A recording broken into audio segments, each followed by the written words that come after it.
Saia daqui! Eu não contrato pobres! No que me diz respeito, você vai morrer de fome! Ou pedir pela sua fé! O sol ainda não tinha nascido completamente quando Evandro Machado estacionou sua caminhonete importada no espaço reservado do supermercado Vitória. Era segunda-feira, e o ar gelado de julho cortava o rosto de quem passava pelas ruas de asfalto irregular do Jardim das Flores. O mercado se erguia como um gigante de 3 andares em meio às casinhas simples, aos muros descascados, às janelas com grades enferrujadas. Parecia um castelo moderno, vidros espelhados, letreiro luminoso piscando mesmo de dia, estacionamento coberto que cabia 50 carros. Mas era um castelo que cuspia fumaça de exploração, não de progresso. Evandro desceu da caminhonete ajeitando a corrente de ouro que pesava no pescoço. 55 anos, barriga proeminente esticando a camisa social cara, relógio suíço reluzindo no pulso grosso. Ele gostava daquele momento, chegar antes de todos, sentir-se dono absoluto daquele império que construíra tijolo por tijolo, funcionário por funcionário esmagado. O pai dele tinha sido humilhado a vida inteira por comerciantes maiores, morrera pobre e amargo. Evandro jurou que seria diferente. E foi. Tornou-se exatamente aquilo que mais odiara. Dentro do mercado, a equipe de limpeza já trabalhava desde as 4 da manhã. Dona Célia, 62 anos, joelhos inchados de tanto esfregar chão, passava pano nos corredores largos. Ela ganhava 1,5 salários, o piso da categoria, nenhum centavo a mais, e sustentava 3 netos depois que a filha morrera de câncer sem tratamento adequado. Evandro passou por ela sem olhar, como se fosse parte do mobiliário. Célia abaixou a cabeça.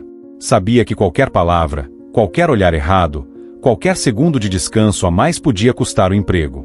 E quem ia contratar uma mulher da idade dela, com artrose nas mãos e escolaridade incompleta?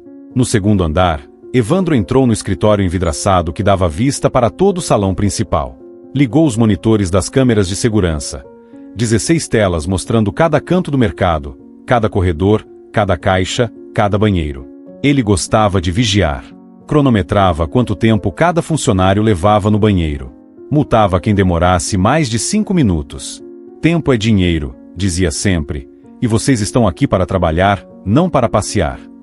Naquela manhã, flagrou Marcelo, estoquista de 23 anos, sentado no depósito por 3 minutos descansando as costas depois de carregar caixas de 50 quilos. Evandro pegou o interfone. Marcelo no escritório. Agora. O rapaz subiu apavorado. Sabia o que vinha. Evandro nem esperou ele entrar direito. 3 minutos sentado? Você acha que eu pago para você descansar? Tem 50 pessoas na fila querendo sua vaga. Quer virar um deles? Marcelo engoliu seco, cabeça baixa, mãos tremendo. Desculpa, seu Evandro. Não vai acontecer de novo. Evandro se recostou na cadeira de couro, sorriso de satisfação nos lábios. Multa de R$ 200. Vai sair do seu salário esse mês. Agora volta pro estoque e reza para eu não te ver parando de novo. Marcelo saiu quase correndo. R$ 200 era quase metade do que ele levava para casa. A mãe dele, Dona Lourdes, estava doente. Ele não sabia como ia pagar o remédio agora. Às 9 da manhã, o mercado já fervilhava. Clientes enchiam carrinhos, caixas registradoras apitavam sem parar, o ar-condicionado potente criava contraste brutal com o calor que começava a apertar lá fora. Evandro descia de vez em quando para supervisionar, na verdade, para criar medo. Ele gritava com caixas que demoravam 3 segundos a mais para passar um produto. Humilhava empacotadores que não sorriam o suficiente. Chamava a atenção de gerentes na frente de clientes, porque sabia que a humilhação pública doía mais fundo, marcava mais, quebrava mais. Foi quando Silvia, a gerente de recursos humanos, bateu na porta do escritório. Ela era mulher de 40 anos, competente, mas com olhar cansado de quem executa ordens que não aprova. Seu Evandro, tem uma candidata na recepção pedindo emprego. Evandro nem levantou os olhos dos monitores. Não estamos contratando. Silvia hesitou. Ela insiste em falar com o senhor pessoalmente. Diz que precisa muito de uma oportunidade. Evandro bufou irritado. Deixa eu adivinhar. Currículo de papel de caderno? Roupa remendada? Histórico de trabalhadora dedicada? Silvia assentiu levemente. Evandro se levantou. Ótimo. Vou descer. Preciso de um exemplo hoje mesmo. Ele desceu as escadas devagar, já preparando as palavras de humilhação. Gostava daquilo, mostrar publicamente que era ele quem decidia o destino das pessoas, quem dava ou tirava o pão. Na recepção, viu a mulher. 30 e poucos anos, roupas limpas mas visivelmente velhas, remendos discretos na barra da calça, sandálias de borracha surradas. Ela segurava um currículo manuscrito em folha de caderno arrancada, letra caprichada mas humilde. Havia dignidade nela, apesar da pobreza evidente. Os olhos eram serenos, quase tristes, mas não suplicantes. Evandro sentiu raiva daquilo, raiva de que alguém tão pobre ainda tivesse dignidade. "Então você quer trabalhar aqui?", perguntou alto, fazendo questão de que clientes e funcionários próximos ouvissem. A mulher respirou fundo. "Sim, senhor. Sei trabalhar duro.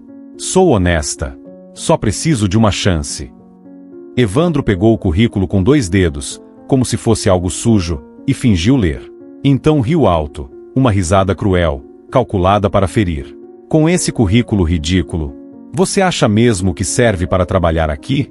Olha ao redor. Esse é um mercado sério. Gente como você só serve para atrapalhar." Então fez o que planejara desde o começo. Rasgou o currículo na frente dela, pedaço por pedaço, devagar, enquanto a mulher assistia em silêncio.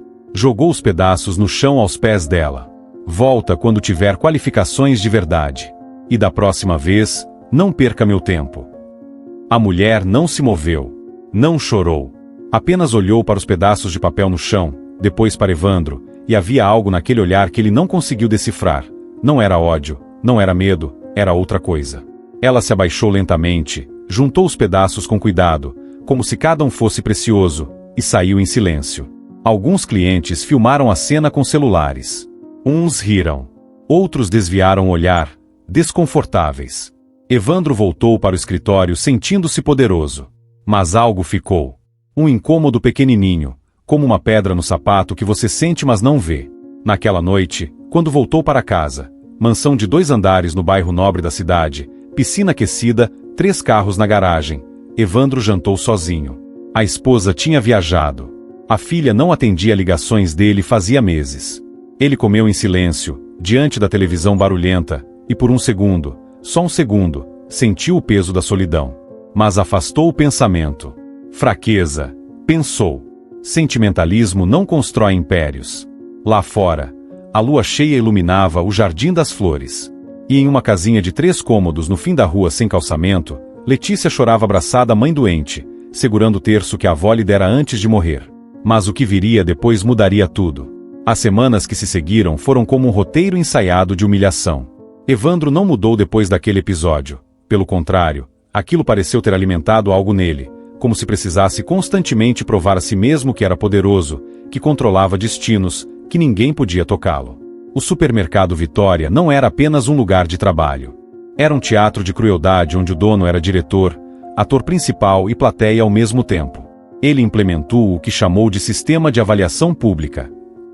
Toda sexta-feira, às 4 da tarde, escolhia 3 funcionários aleatoriamente e os chamava ao salão principal através do interfone. O mercado ficava em silêncio. Clientes paravam nos corredores. Outros funcionários seguravam a respiração. Evandro descia as escadas devagar, como um rei descendo ao pátio para julgar súditos. Então começava, apontava erros reais ou inventados, elevava a voz, ridicularizava na frente de todos. "Você acha que eu pago para você trabalhar desse jeito relaxado? Sua mãe não te ensinou a ter vergonha na cara? Olha para mim quando eu estou falando. Você é tão incompetente assim ou está fazendo de propósito?"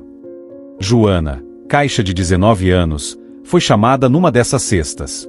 Ela era menina tímida, primeira da família a conseguir emprego formal, sustentava a mãe faxineira e 2 irmãos menores.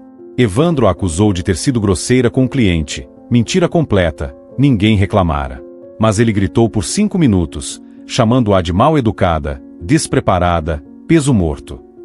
Joana começou a chorar ali mesmo, na frente de 50 pessoas. As lágrimas escorriam, ela tremia, não conseguia responder. Evandro olhou em volta, sorriso satisfeito. Viu? Não aguenta nem uma crítica construtiva. Geração fraca. Mandou ela voltar ao caixa e trabalhar mais 3 horas extras sem pagamento para compensar a incompetência. Naquela noite, Joana chegou em casa e desmontou. Abraçou a mãe e chorou até não ter mais lágrimas. Eu não aguento mais, mãe. Ele me humilhou na frente de todo mundo. Eu não fiz nada errado. Dona Marisa, mãos calejadas de tanto esfregar chão de casa alheia, apertou a filha contra o peito. Eu sei, minha filha. Eu sei. Mas a gente não pode desistir desse emprego. Precisa dele. Seu irmão precisa de caderno novo para a escola. Sua irmã precisa de remédio para a asma. Aguenta mais um pouco. Deus vai olhar por você. Joana sentiu, mas algo nela se quebrou naquele dia. Um pedacinho da esperança que tinha nos olhos foi embora e não voltou mais. Evandro também criou competições entre funcionários. Anunciou que, todo mês, quem vendesse menos seria demitido. Não importava se a pessoa trabalhava bem, se era honesta, se tinha família dependendo daquele salário. Números. Só números importavam. E aquilo criou algo terrível. Os colegas viraram inimigos. Escondiam produtos uns dos outros. Mentiam sobre estoques. Sabotavam vendas. Tudo por medo do desemprego, do abismo da miséria que esperava quem perdesse aquela vaga. Roberto, estoquista de 58 anos, foi uma das primeiras vítimas. Ele trabalhava no mercado fazia 12 anos. Conhecia cada corredor, cada produto, cada fornecedor. Mas era lento, as costas doíam, as pernas inchavam, a idade pesava. Numa terça-feira de manhã, Evandro chamou no escritório. Você está demitido. Seus números são os piores do setor. Roberto sentiu o chão sumir. Mas, seu Evandro, eu trabalho aqui faz 12 anos. Sempre fui dedicado. Posso melhorar. Evandro não olhou para ele. Não estou pedindo opinião. Pega suas coisas e sai. Tenho 20 candidatos esperando sua vaga. Roberto desceu as escadas como um morto-vivo. Juntou as poucas coisas do armário. Foto da esposa, marmita vazia, blusa de frio surrada. Os colegas desviaram o olhar. Ninguém se despediu. Medo. Medo de serem os próximos. Ele saiu pela porta dos fundos, e pela primeira vez em 12 anos, não sabia como ia sustentar a família. A esposa tinha diabetes. O filho estava desempregado. A neta de 3 anos precisava de fraldas. Onde ele, homem de quase 60 anos com ensino fundamental incompleto, ia arrumar emprego. 3 semanas depois, Roberto teve um ataque cardíaco. Foi de madrugada. Ele acordou com a dor esmagadora no peito, suor frio escorrendo, a respiração pesada. A esposa chamou vizinhos, pediram ambulância que demorou 40 minutos para chegar. Quando finalmente o levaram, os médicos disseram que foi estresse agudo. O coração não aguentou a pressão, a angústia, o desespero.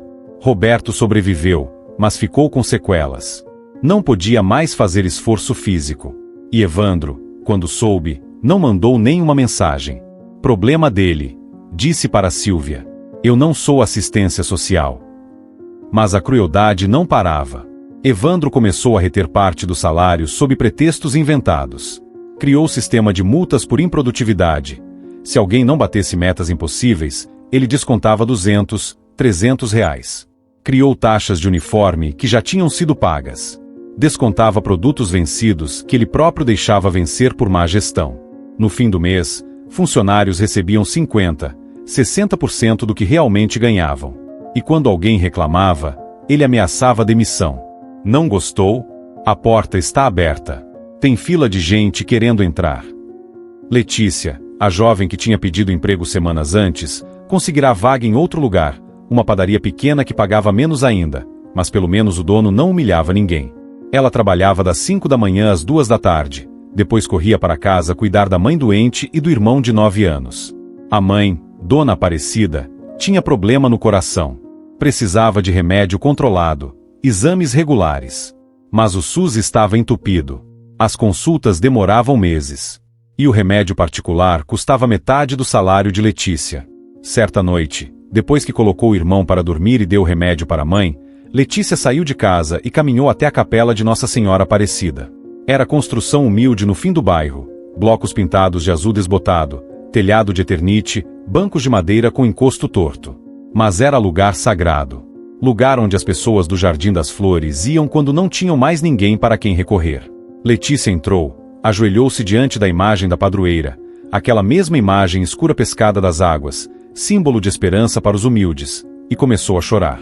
Minha mãe, sussurrou com voz embargada, eu não sei mais o que fazer. A gente trabalha tanto, e parece que nunca é suficiente. Aquele homem destrói vidas. Ele tem tudo, e ainda quer mais. E a gente não tem nada. As lágrimas molhavam o terço nas mãos. Letícia fechou os olhos. E ali, naquele silêncio frio da capela vazia, ela fez uma oração que romperia os céus. Mas ela ainda não sabia disso.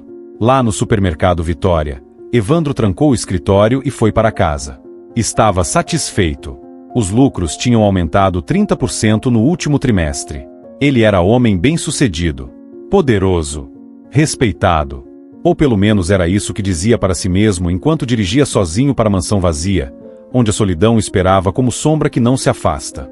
E no céu, algo se movia. Algo que Evandro, em toda sua arrogância, não imaginava possível.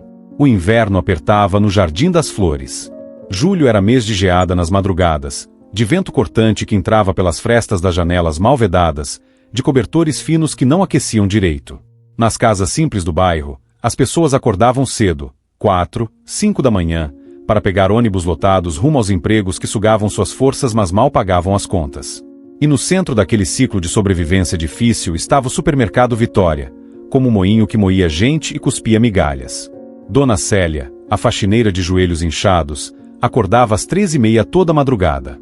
Preparava café ralo para os 3 netos que criava sozinha, deixava pão com margarina na mesa, escrevia bilhetinho carinhoso para eles lerem quando acordassem. Vó volta de tarde. B1 na escola. Amo vocês. Depois caminhava 20 minutos no escuro gelado até o mercado, porque não tinha dinheiro para passagem de ônibus. Chegava às 4h15, trocava de roupa no banheiro minúsculo dos funcionários e começava a esfregar o chão imenso do mercado. As mãos dela doíam. Artrose avançada que os médicos do posto disseram que precisava de tratamento, fisioterapia, remédio caro. Mas com que dinheiro? O salário mal cobria aluguel, luz, água e comida básica para 4 pessoas.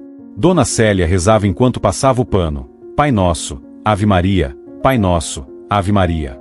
A oração era companhia no silêncio daquelas horas solitárias. Às vezes ela chorava baixinho, de dor e de cansaço, mas enxugava logo as lágrimas. Não podia fraquejar. Os netos dependiam dela.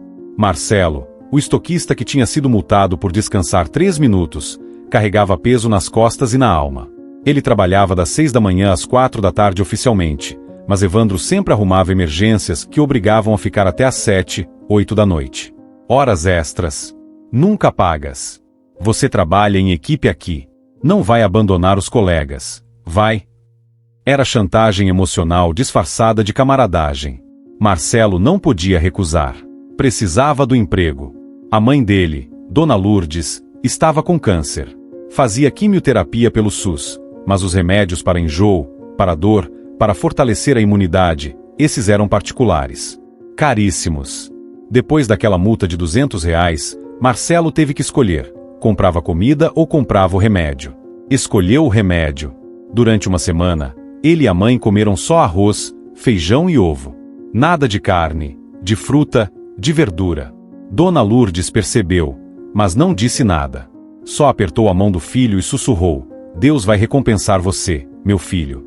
Vai recompensar. Mas Marcelo sentia raiva. Raiva daquele homem que tinha tanto e ainda roubava dos pobres. Raiva de um sistema onde pessoas boas morriam aos poucos enquanto pessoas ruins prosperavam. Joana, a caixa que tinha sido humilhada publicamente, não era mais a mesma. O sorriso tímido que tinha antes sumiu. Ela chegava no mercado, cumprimentava todo mundo de cabeça baixa, sentava no caixa e trabalhava mecanicamente. Bip, bip, bip. Passava produtos sem olhar para os clientes, sem conversar, sem existir de verdade. Só um robô cumprindo função. À noite, deitada no colchão fino que dividia com a irmã, ela ficava acordada olhando para o teto escuro. Pensava em desistir, largar tudo. Mas para onde ir? Que outro emprego uma menina de 19 anos, sem faculdade, sem experiência, sem padrinho, ia conseguir? A irmã dela, Thaís, de 12 anos, percebia. Joana, você está diferente. Aconteceu alguma coisa. Joana forçava um sorriso. Não, amor. Só cansada. Mas Thaís insistia. Você não ri mais. Não canta mais enquanto lava a louça. Você está triste. E Joana abraçava a irmã e chorava escondido, porque não queria que ela visse, não queria contaminar aquela criança com o peso amargo de um mundo que esmaga os fracos.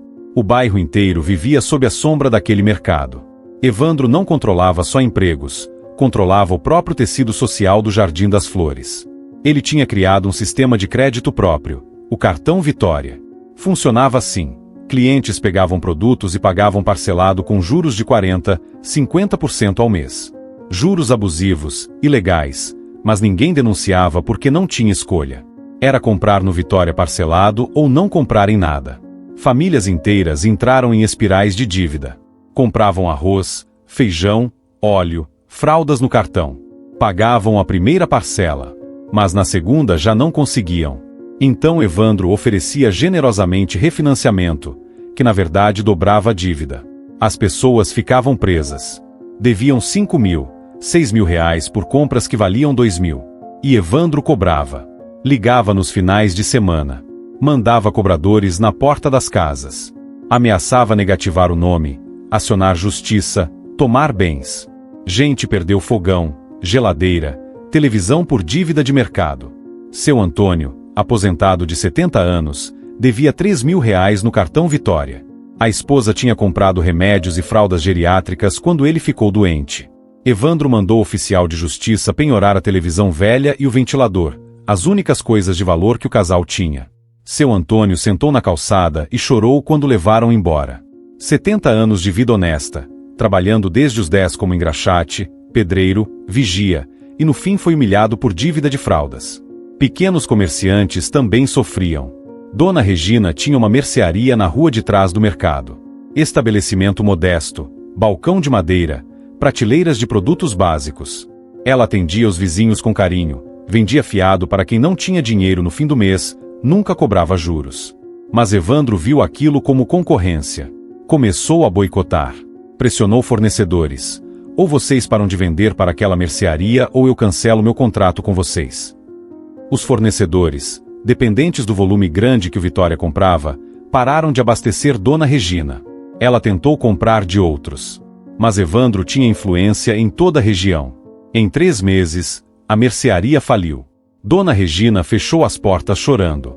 40 anos de trabalho honesto destruídos pela ganância de um homem só. E Evandro? Ele via tudo das câmeras de segurança e sorria.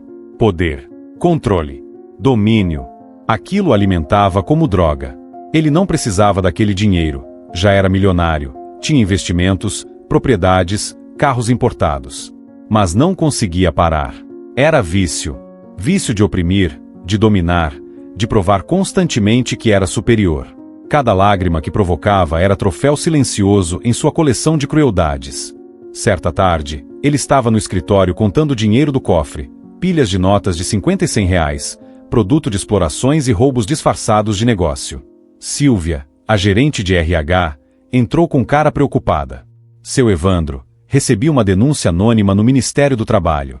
Estão investigando as horas extras não pagas e as multas ilegais. Evandro nem piscou. Deixa comigo. Tenho advogado que resolve isso. E descobre quem fez a denúncia. Quero saber o nome. Silvia hesitou. Mas é anônima. Evandro bateu a mão na mesa. Então investiga todo mundo. Vigia as conversas. Vê quem anda falando demais. Quem for, vai ser demitido e vai se arrepender de ter nascido. Naquela noite, Evandro jantou sozinho de novo. A esposa ligou dizendo que ia ficar mais uma semana viajando. A filha não respondia mensagens. Ele comeu bife caro, bebeu vinho importado, mas o gosto era vazio. Por um momento, só um momento, ele olhou ao redor da sala enorme, mobília de luxo, quadros caros, e sentiu algo estranho. Solidão. Não, mais que isso. Vazio. Como se todo aquele conforto material fosse cenário falso de teatro, e por trás das cortinas só houvesse escuridão. Mas ele afastou o pensamento com raiva. Fraqueza. Sentimentalismo. Ele não precisava de ninguém. Mas na capela de Nossa Senhora Aparecida, Letícia voltou naquela mesma noite. Ajoelhou-se no mesmo lugar, pegou o terço, e desta vez chorou lágrimas que vinham do fundo da alma. Minha mãe, sussurrou com voz quebrada, Eu sei que a senhora ouve os pobres. A senhora conheceu injustiça. Então, por favor, olha para nós. Olha para esse bairro que sangra em silêncio. Olha para aquele homem que destrói sem piedade. E faz alguma coisa. Porque a gente não aguenta mais. O silêncio da capela era profundo. Mas naquele silêncio, algo começou a se mover. Algo invisível, mas real. Algo que o dinheiro de Evandro não podia comprar, que o poder dele não podia controlar, que a arrogância dele não podia impedir. O céu estava escutando. Letícia ficou na capela até tarde daquela noite. As velas tremeluziam nas laterais do altar, projetando sombras dançantes nas paredes descascadas. Cheirava a cera derretida e umidade, aquele cheiro de lugar antigo onde gerações inteiras depositaram suas dores e esperanças. A imagem de Nossa Senhora Aparecida, pequena, escura, com manto azul desbotado pelo tempo, parecia observá-la com olhos de compaixão infinita. Letícia segurava o terço que a avó lhe dera antes de morrer. Era terço simples, contas de plástico branco amareladas pelo uso, crucifixo pequeno de metal. Mas tinha valor inestimável porque carregava décadas de orações, de fé testada pela pobreza mas nunca vencida. A avó sempre dizia: minha filha, quando você não souber o que fazer, reza. Quando você não tiver mais forças, reza. Quando você achar que ninguém está ouvindo, reza. Porque Nossa Senhora está sempre escutando os pobres. Sempre. Minha mãe Aparecida, começou Letícia em voz baixa, quase um sussurro, eu não sei rezar bonito. Não sei fazer oração de livro. Mas a senhora conhece meu coração. Ela apertou o terço contra o peito. A senhora sabe o que eu estou sentindo. A raiva. A impotência. O cansaço de ver gente boa sendo esmagada. De ver aquele homem destruindo famílias e ninguém conseguir fazer nada. Uma lágrima escorreu pelo rosto. Depois outra. Depois mais. A senhora também sofreu, né? Viu seu filho ser caluniado, humilhado, condenado por mentiras. Então a senhora entende quando reputações são destruídas, quando os poderosos esmagam os fracos sem consequência. Letícia respirou fundo, tentando controlar os soluços. Ele rasgou meu currículo na minha frente. Riu de mim. Me fez sentir que eu não valia nada. E depois descobri que ele faz isso com todo mundo. Que ele suga a dignidade das pessoas como se fosse direito dele. O silêncio da capela parecia se aprofundar. Era silêncio diferente, não era vazio, mas cheio. Cheio de presença, de escuta, de atenção. Letícia continuou: eu não estou pedindo vingança, mãe. Sei que Jesus ensinou a perdoar. Sei que a gente não deve desejar mal. Mas eu peço justiça. Peço que aquele homem veja o que está fazendo.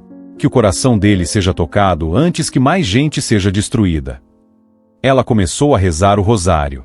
Primeiro mistério, a agonia de Jesus no horto. Letícia meditou na dor de Cristo suando sangue, na angústia de saber o que viria, na solidão de ser abandonado pelos amigos. E conectou com sua própria angústia, a dor de ver a mãe doente sem tratamento adequado, o medo de não conseguir sustentar o irmão, a solidão de lutar sozinha contra um sistema que parecia feito para esmagar os pobres. Segundo mistério, a flagelação de Jesus. Ela pensou nas chicotadas, no corpo dilacerado, na humilhação pública. E viu as humilhações que os funcionários do mercado sofriam. Joana chorando na frente de todos, Marcelo sendo multado injustamente, Dona Célia trabalhando com dor porque não tinha escolha. Cada Ave Maria era como bálsamo tentando curar feridas coletivas. Terceiro mistério, a coroação de espinhos. A coroa de zombaria, o sangue escorrendo, o riso cruel dos soldados. Letícia viu Evandro rasgando seu currículo, viu o sorriso de satisfação dele enquanto humilhava pessoas, viu a coroa invisível de dor que todos no bairro carregavam. Senhor, transforme os espinhos da nossa dor em coroa de vitória, sussurrou. Quarto mistério, Jesus carregando a cruz. O peso, o cansaço, as quedas. Letícia pensou no peso que cada trabalhador carregava, dívidas, fome, doença, humilhação. Pensou em quantas vezes caíam, se levantavam, caíam de novo. Mãe, ajuda a gente a carregar essa cruz. E se for da vontade de Deus, tira ela um pouco da gente. Quinto mistério, a crucificação. Pregos atravessando carne, sede, abandono, morte lenta. Letícia chorou copiosamente agora, porque via que o bairro inteiro estava crucificado na cruz da injustiça social, da exploração, do desamparo. Mas Jesus ressuscitou. Ela murmurou. Então ainda tem esperança. Ainda pode haver ressurreição para esse lugar. Quando terminou o rosário, Letícia ficou ali em silêncio absoluto. Não tinha mais palavras. Apenas entregava tudo: a dor, a raiva, o medo, a esperança, nas mãos daquela mãe que a tradição dizia ter sido pescada das águas por homens pobres como ela. E então aconteceu algo impossível de explicar com lógica. O ar da capela mudou. Ficou mais leve, mais quente, embora fosse noite gelada de julho. Letícia sentiu calor no peito, não calor físico, mas algo interno, como se mãos invisíveis segurassem seu coração dilacerado com ternura. Ela abriu os olhos e viu que a imagem de Nossa Senhora parecia brilhar suavemente. Não era truque de luz das velas, era outra coisa, brilho que vinha de dentro da própria imagem, como se ela estivesse viva. Depois veio o perfume. Perfume de rosas frescas, intenso, impossível naquele inverno sem flores. Encheu a capela inteira, envolveu Letícia como abraço. Ela olhou ao redor procurando a origem, mas não havia flores, não havia nada que explicasse. E então soube com certeza que ultrapassava qualquer dúvida, que sua oração havia sido ouvida. Não apenas ouvida, mas respondida. Letícia se levantou devagar, tremendo. Não de medo, mas de reverência. Ela se aproximou da imagem, tocou suavemente o manto azul desbotado, e sussurrou: "Obrigada, mãe. Eu não sei o que a senhora vai fazer, mas confio." Quando saiu da capela, o perfume de rosas a acompanhou por todo o caminho até em casa. Vizinhos que estavam na rua comentaram: "Que perfume bom, Letícia. Você está usando perfume novo?" Ela apenas sorriu. Não tentou explicar. Algumas coisas não cabem em palavras. Naquela mesma noite, bem tarde, Evandro acordou subitamente. Estava suando, coração acelerado, como se tivesse tido pesadelo. Mas não lembrava de sonho nenhum. Apenas uma sensação estranha, incômoda, como se alguém estivesse observando ele. Levantou-se, foi até a janela do quarto, olhou para o jardim iluminado pelas luzes externas. Nada. Voltou para a cama, mas não conseguiu dormir direito. Ficou virando de um lado para o outro, inquieto, perturbado por algo que não conseguia nomear. No quarto ao lado, o terço que a falecida mãe dele havia deixado, guardado há anos numa gaveta, esquecido, coberto de poeira, caiu sozinho no chão. Não havia vento. Não havia nada que explicasse. Apenas caiu, e as contas de madeira bateram no piso de mármore fazendo barulho que ecoou no silêncio da madrugada. Evandro ouviu. Sentou-se na cama. Acendeu a luz. Foi até o quarto ao lado. Viu o terço no chão. Pegou com 2 dedos, como se fosse algo que queimasse, e jogou de volta na gaveta com raiva. Superstição, murmurou. Mas as mãos tremiam. Ele não sabia ainda. Não tinha ideia. Mas algo havia se movido no mundo invisível. Algo que sua arrogância não podia deter, que seu dinheiro não podia comprar, que seu poder não podia controlar. A resposta estava vindo. E ela tinha rosto, tinha voz, tinha nome: Maria. Os 3 dias que se seguiram foram estranhos. Não do jeito óbvio, mas daquele jeito sutil que faz a pessoa ficar desconfortável sem saber exatamente por quê. Evandro acordava cansado, mesmo dormindo 8 horas. Comia sem sentir gosto. Olhava para os monitores de segurança e sentia inquietação que não conseguia nomear.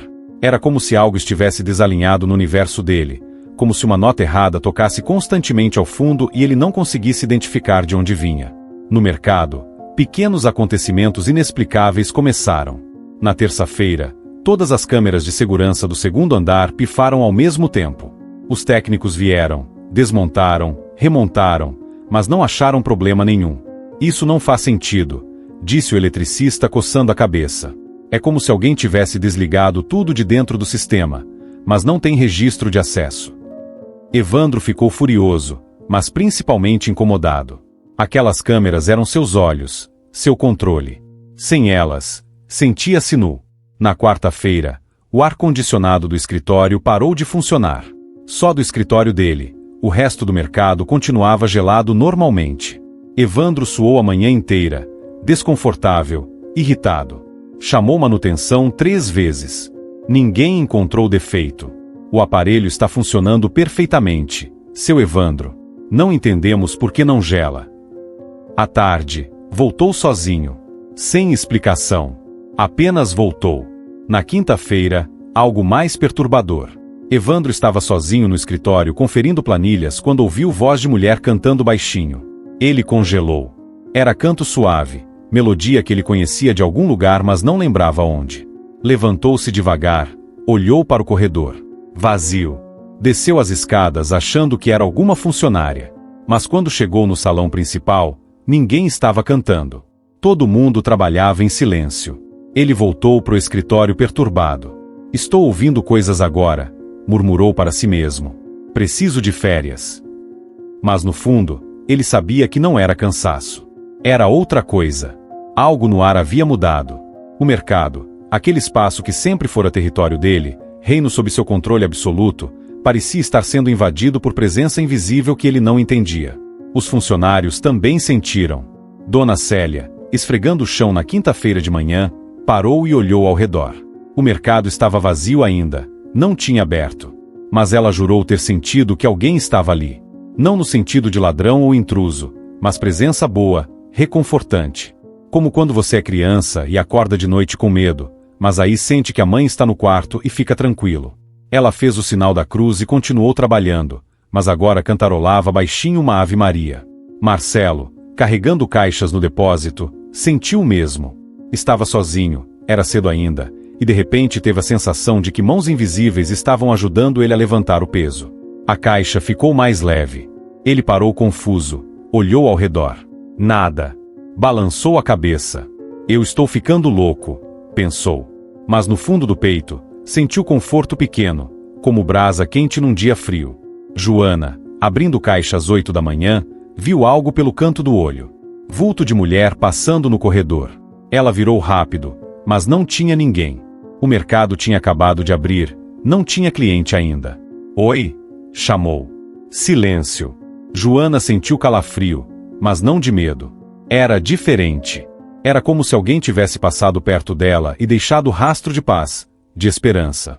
Coisa que ela não sentia fazia meses. Na sexta-feira de manhã, Evandro chegou cedo como sempre. Estacionou a caminhonete no lugar reservado, pegou a maleta, e quando ia entrar pela porta lateral, viu ela. A mesma mulher que ele havia humilhado 3 semanas atrás. Aquela do currículo manuscrito. Ela estava parada perto da entrada, vestindo as mesmas roupas simples, mas tinha algo diferente nela. Algo que Evandro não conseguia identificar. A luz da manhã parecia pousar diferente sobre ela, mais dourada, mais intensa. Evandro sentiu raiva imediata. Como aquela mulher tinha coragem de voltar? Depois de ter sido expulsa, humilhada publicamente. Você de novo, gritou atravessando o estacionamento com passos largos. Já não foi humilhada o suficiente. Saia antes que eu chame a polícia e faça você ser presa por invasão. A mulher não se moveu. Apenas olhou para ele. E aqueles olhos, Evandro sentiu como se aqueles olhos vissem através dele, através das máscaras, das defesas, direto para o vazio interior que ele escondia até de si mesmo. Ele parou a 3 metros dela, desconfortável pela primeira vez em anos na presença de alguém que considerava inferior. Vim trazer uma mensagem, Evandro, disse ela com voz suave mas que carregava autoridade impossível de ignorar. Autoridade que não vinha de poder ou dinheiro, mas de outra fonte. Fonte mais antiga, mais profunda. Evandro franziu a testa. Como você sabe meu nome? E que mensagem? Se é pedindo emprego de novo, pode ir esquecendo. Já falei que gente como você não serve para. Uma jovem que você destruiu rezou por você há 3 noites. A mulher interrompeu. Sua voz continuava suave, mas cada palavra caía como gota de água em lago parado, criando ondas que se expandiam. Não rogou sua ruína, mas sua salvação. Ofereceu as próprias lágrimas como preço pela conversão de seu coração. Evandro sentiu como se tivessem jogado água fria nele. Como aquela estranha sabia sobre Letícia? Como sabia que alguém estava rezando? E por que diabos alguém rezaria por ele? Você está me seguindo? Está me espionando? Quem mandou você aqui? A mulher deu um passo à frente. E então aconteceu. A luz do sol sobre o estacionamento mudou. Ficou mais dourada, mais líquida, como mel derramado do céu. O som do trânsito, aquele barulho constante de carros, motos, buzinas que era a trilha sonora permanente da cidade, desapareceu. Evandro olhou ao redor e viu que tudo havia congelado. Clientes que caminhavam para a entrada estavam parados como estátuas. Um pássaro no céu não batia as asas, mas flutuava imóvel. Até o vento tinha parado. O que está acontecendo? Evandro sussurrou. Tentou gritar, mas nenhum som saiu. Tentou se mover, mas as pernas pareciam presas em algo invisível. A mulher se aproximou mais. E Evandro viu, realmente viu pela primeira vez. Os pés descalços dela tocavam o asfalto, mas não exatamente. Havia milímetros de distância, como se ela flutuasse levemente. A roupa simples começou a brilhar suavemente, como se tecida com linha de luz. E os olhos? Aqueles olhos que ele achava que eram de pobre humilhada agora revelavam profundidade oceânica, ternura infinita, mas também autoridade que fazia reis se ajoelharem. Você rasgou um currículo humilde, ela disse, e agora Evandro reconhecia aquela voz. Era a voz que ele ouvirá em sonhos de infância, quando a avó o colocava para rezar antes de dormir. Era a voz que cantava naquela música que ele ouvirá 3 dias atrás. Era a voz de mãe. Não da mãe dele especificamente, mas mãe. Mãe de todos. Mãe primordial.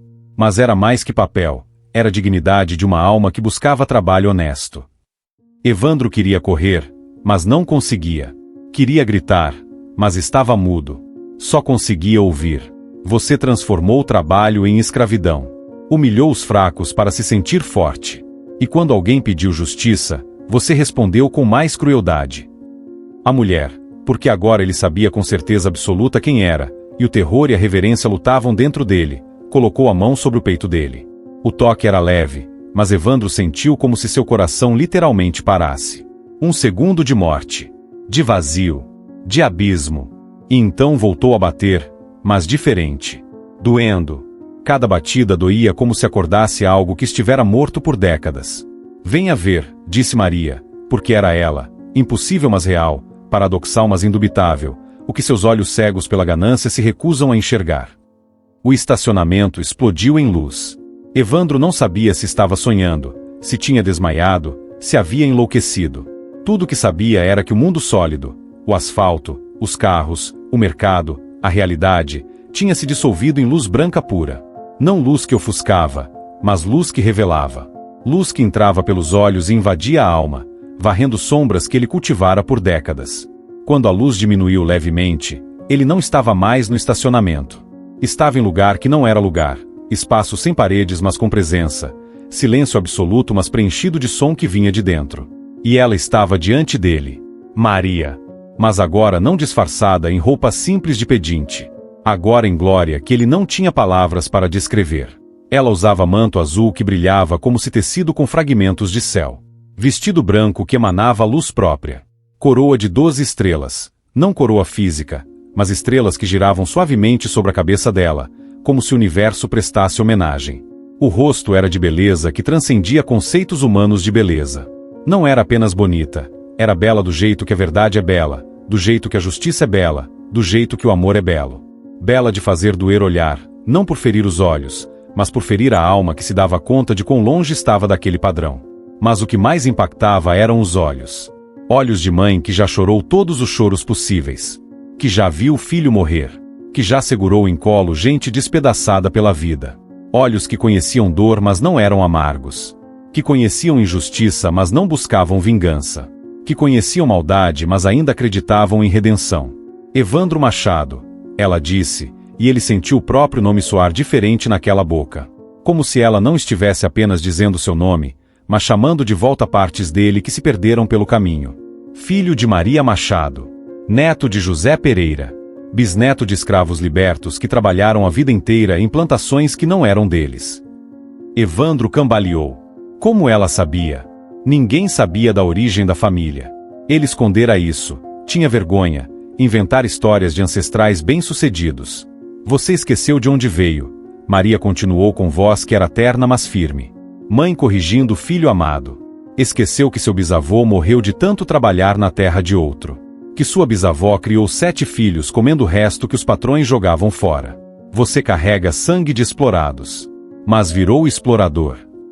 Eu não queria ser fraco, Evandro murmurou, e para seu horror, lágrimas começaram a escorrer. Não queria ser humilhado como meu pai. Como meu avô. Eu queria ser poderoso. E confundiu poder com crueldade, disse Maria. Ela se aproximou e colocou as 2 mãos no rosto dele, obrigando-o a olhar nos olhos dela. Poder verdadeiro é erguer os caídos. Você esmaga. Poder verdadeiro é dar dignidade. Você rouba. Poder verdadeiro é multiplicar o pão. Você transforma pão em pedra. As mãos dela eram quentes, macias. Mãos que cuidaram de um bebê, que cozinharam refeições simples, que trabalharam. Mãos de mulher pobre que entende o que é suar para sobreviver. E aquele toque desarmou algo em Evandro. A muralha que ele construíra ao redor do coração começou a rachar. Eu não sabia, eu não entendia. Ele tentou dizer, mas as palavras saíam confusas, quebradas. Você sabia, Maria disse com firmeza. Não crueldade, mas verdade. Verdade que dói mais que mentira. Você sabia toda vez que via lágrima escorrer no rosto de alguém que você humilhava. Sabia quando retinha salário e via mães tendo que escolher entre comida e remédio. Sabia quando um homem velho caiu de ataque cardíaco e você nem se importou. Você sabia, mas escolheu não ver. Evandro caiu de joelhos. Literalmente. As pernas simplesmente cederam. E ali, naquele espaço fora do espaço, ele começou a chorar como não chorava desde criança. Soluços profundos, convulsivos, que vinham de lugar no peito que ele trancara fazia 40 anos. Maria se ajoelhou também, ficando na altura dele. Pegou o rosto dele de novo, com tanta ternura que era quase insuportável. Eu não vim te destruir, Evandro. Vim te salvar. Porque mesmo você, com toda a sua maldade, ainda é filho que Deus ama. Ainda é alma que pode ser resgatada. Como? Ele soluçou. Como pode haver salvação depois de tudo que eu fiz? Quantas vidas eu destruí? Quanto sofrimento eu causei? Misericórdia de Deus não tem limite, Maria disse suavemente. Mas requer 2 coisas, arrependimento verdadeiro e mudança real. Não adianta chorar aqui e continuar sendo cruel lá fora. Não adianta pedir perdão e não mudar nada. Ela limpou as lágrimas dele com o polegar, gesto maternal e simples. Você tem recursos. Tem poder. Tem influência. Use para erguer, não para esmagar. Use para curar, não para ferir. Mas como eu conserto o que quebrei? Evandro perguntou. A pergunta era sincera. Pela primeira vez em décadas, ele realmente queria saber. Comece devolvendo o que roubou. Depois peça perdão aos que humilhou. Depois mude a forma como trata as pessoas. Trata cada funcionário como você gostaria de ser tratado. Cada cliente como irmão. Cada necessitado como Cristo disfarçado. Maria se levantou, ajudando-o a levantar também. E lembre-se sempre, Evandro, cada vez que você humilha um pobre, é a mim que você humilha. Cada vez que nega trabalho justo, é a meu filho que você nega. Cada vez que explora o fraco, você martela de novo os pregos na cruz. Ela começou a recuar, a luz aumentando ao redor dela. Agora eu vou te mostrar. Você precisa ver com os próprios olhos, sentir com a própria pele, o que você causou. Só assim o arrependimento será real. Só assim a mudança será verdadeira. Espera. Evandro gritou. Eu não quero ver. Eu tenho medo. Maria parou, olhou para trás com expressão de compaixão infinita. Eu sei que tem medo. Mas a verdade liberta, mesmo quando dói. E a dor que vem agora é dor de cura, não de destruição. Confie em mim. Então ela levantou a mão direita, e do centro da palma saiu luz intensa que engolfou Evandro completamente. Ele sentiu como se estivesse sendo desmontado peça por peça, camada por camada, até não restar nada da persona que construíra. Até ficar só a essência, a alma nua e desprotegida. E foi nesse estado, vulnerável, aberto, desarmado, que as visões começaram. A primeira coisa que Evandro sentiu foi frio. Frio que entrava pelos ossos, que nenhum cobertor espantava. Ele abriu os olhos, mas não eram mais seus olhos. Estava vendo através de Letícia, sentindo com o coração dela. Era madrugada. Acordava num colchão fino no chão de um quarto onde 3 pessoas dormiam.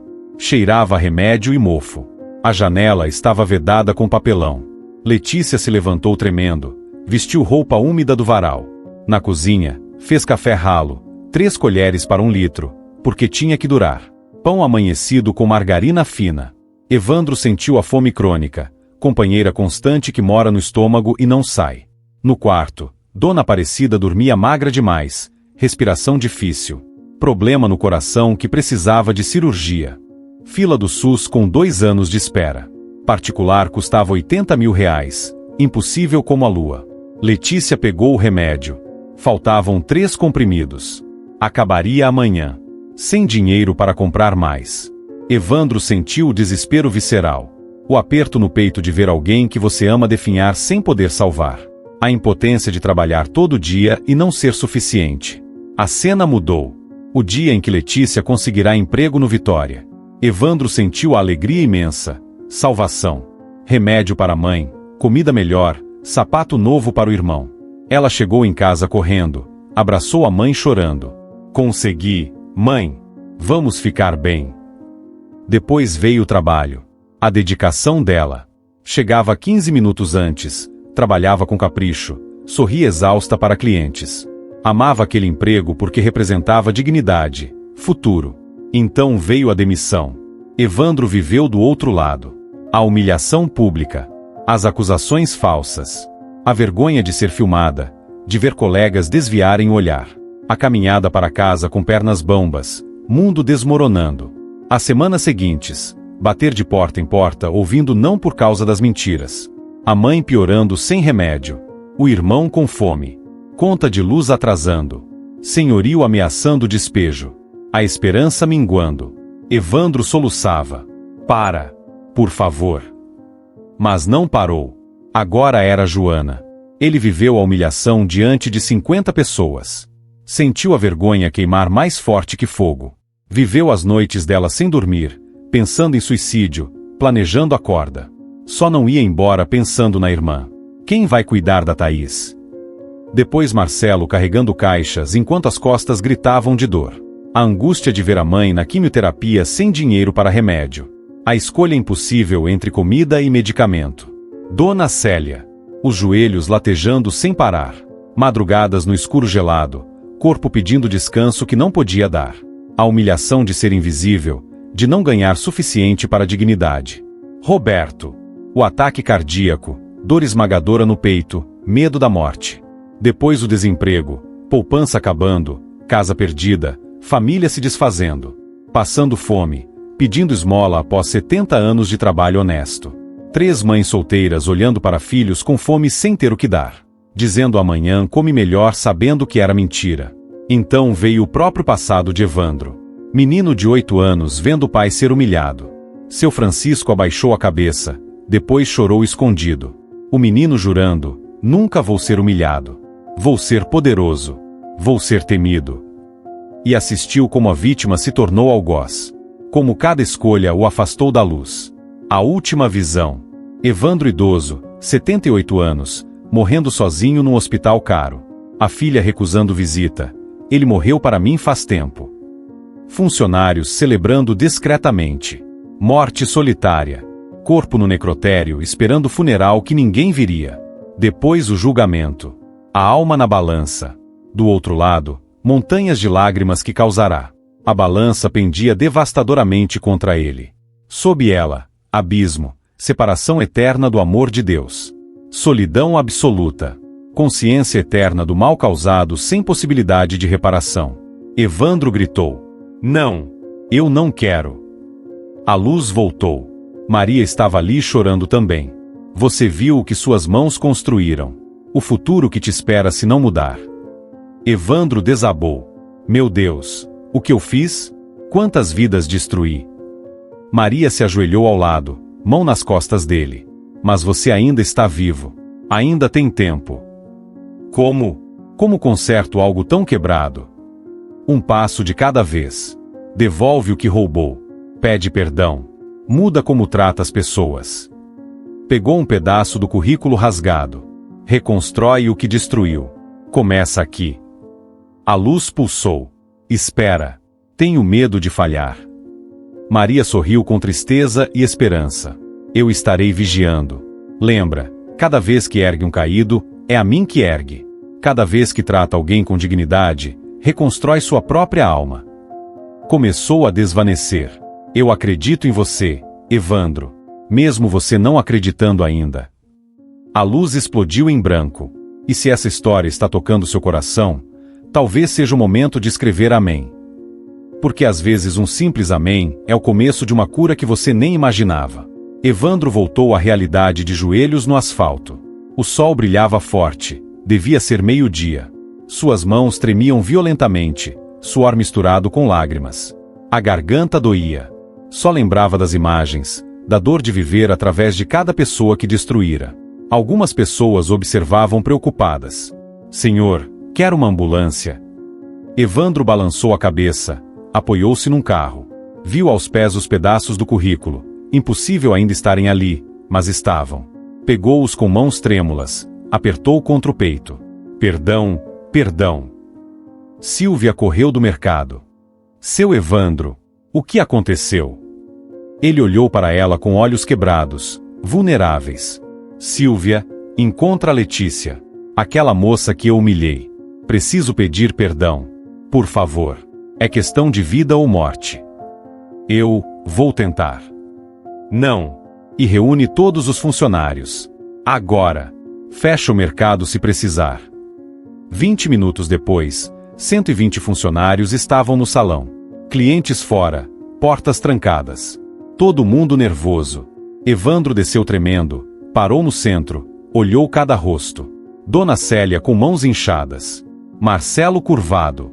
Joana com olhos apagados. Começou a chorar alto, sem controle. Eu não sei se existe palavra que conserte o que fiz. Olhou para cada um. Destruí vocês. Roubei, tirei dignidade, dinheiro, esperança. Tratei vocês como lixo. Silêncio absoluto. Hoje eu vi. Vi de verdade o que causei.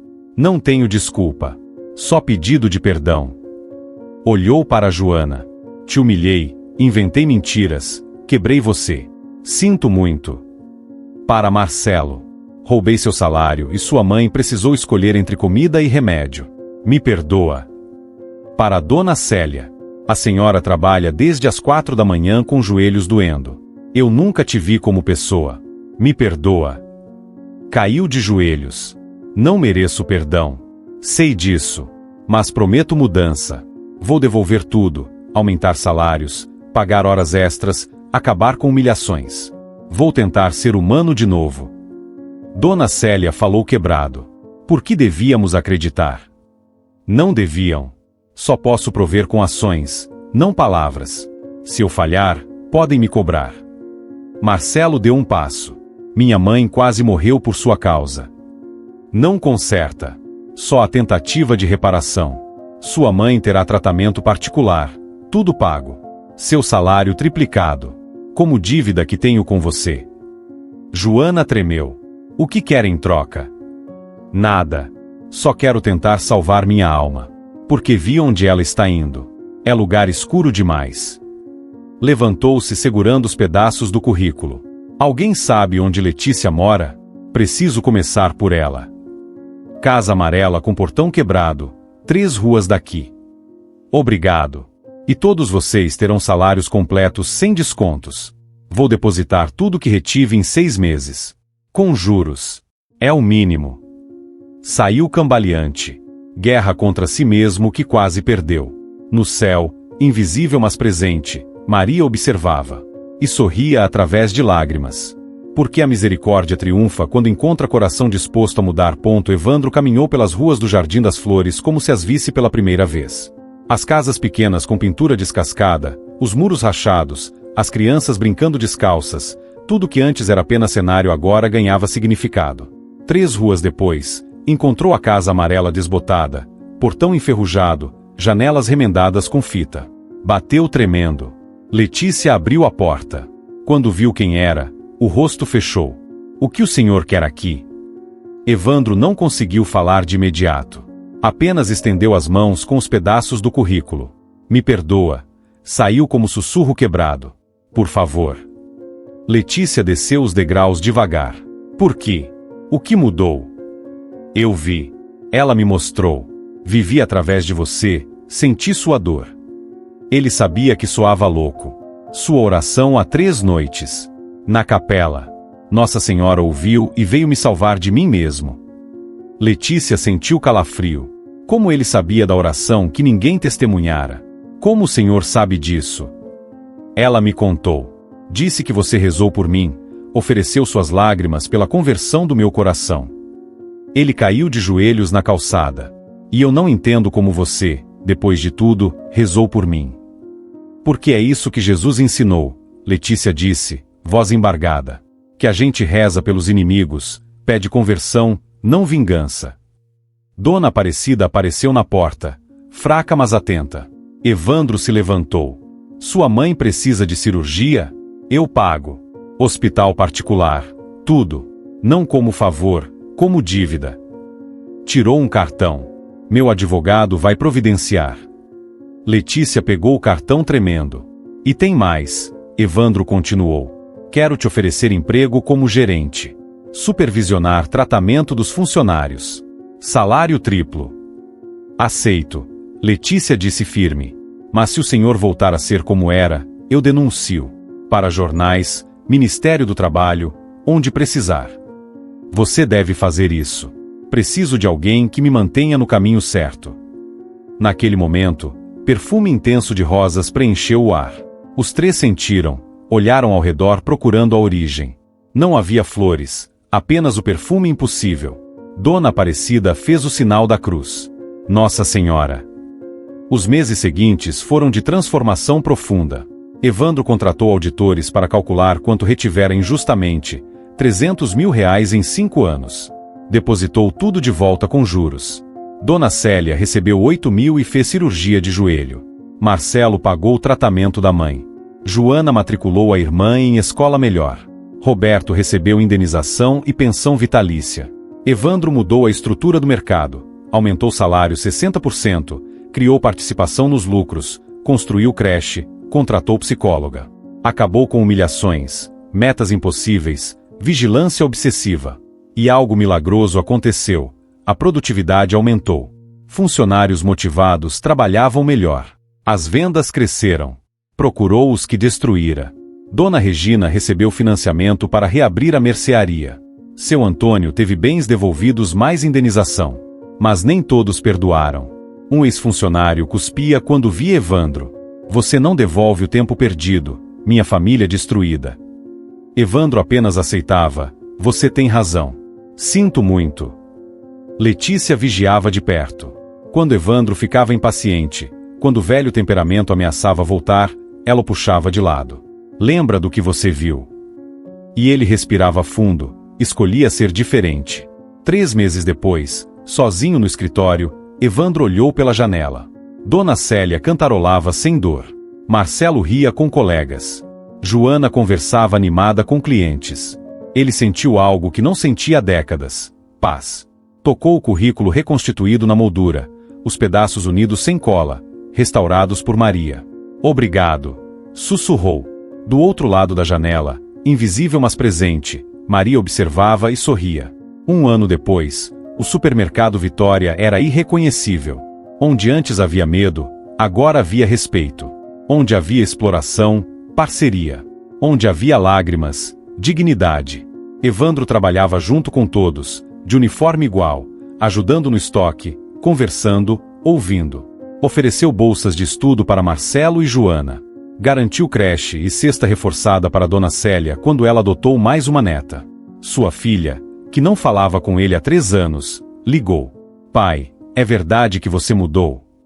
Ela visitou, observou tudo, viu como ele tratava as pessoas com humanidade. À noite, chorou. Achei que tinha perdido meu pai. Mas ele estava só perdido. Evandro a abraçou. E fui encontrado. Por algo maior que eu. A transformação virou notícia. Universidades estudaram o caso. Evandro dava palestras mostrando o currículo reconstituído. Isso é milagre. Um coração de pedra que voltou a ser carne. Alguns empresários mudaram também. A onda se expandia. O bairro mudou junto. Com salários dignos, famílias saíram da pobreza. Crianças estudavam. Pequenos comércios prosperavam. A capela de Nossa Senhora recebeu reforma que Evandro financiou sem colocar seu nome. Não é sobre mim. É sobre ela. Letícia se casou na capela. Durante a bênção, perfume de rosas impossível preencheu o lugar. O padre sorriu. Temos visita especial hoje. Todos souberam. Maria estava ali, celebrando a restauração. Certa madrugada, Evandro ajoelhou no estacionamento onde Maria aparecerá. Quando abriu os olhos, viu uma rosa azul no asfalto, cor impossível. Ao redor, pegadas de pés descalços marcadas no chão. Ele apertou a rosa contra o peito chorando. Era sinal de aprovação. A rosa ficou fresca por 6 meses.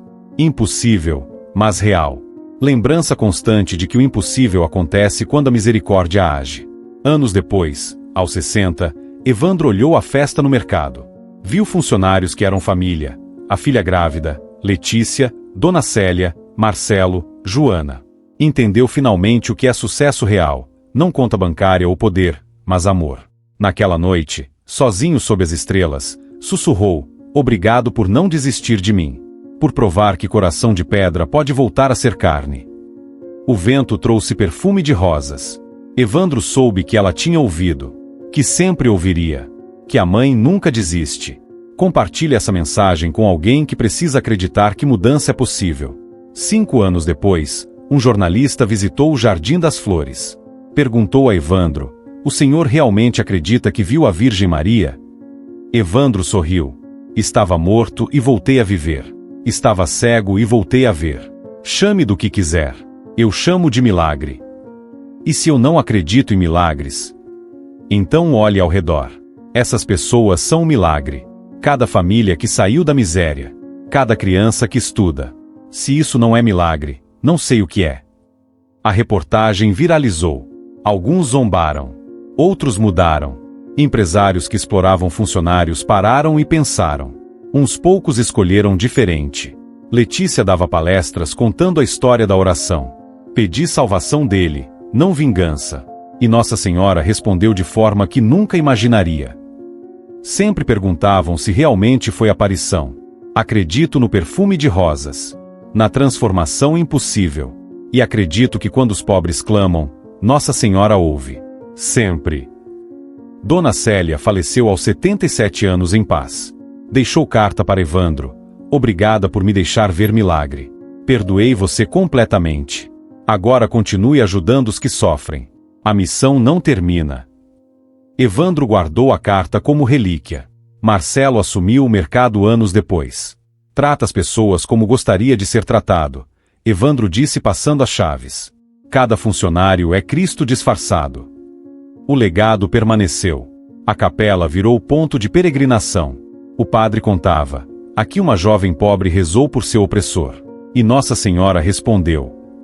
Evandro viveu até 83 anos, morrendo em paz rodeado de família. Deixou carta. Fui o pior dos homens. Mas recebi misericórdia. Aprendi que nenhum pecado é grande demais para perdão. Se eu pude mudar, qualquer um pode. Não desista de você. Não desista dos outros. Uma estátua de Nossa Senhora foi erguida na praça com inscrição: Mãe dos pobres, que nunca desiste de seus filhos. Até hoje, conta o povo, em certas madrugadas silenciosas pode-se sentir perfume de rosas ao redor daquela estátua. Perfume que lembra que ela ainda vigia. Cuida. Intercede. A lição permaneceu. Trabalho é dignidade, não mercadoria. Lucro sem justiça é roubo.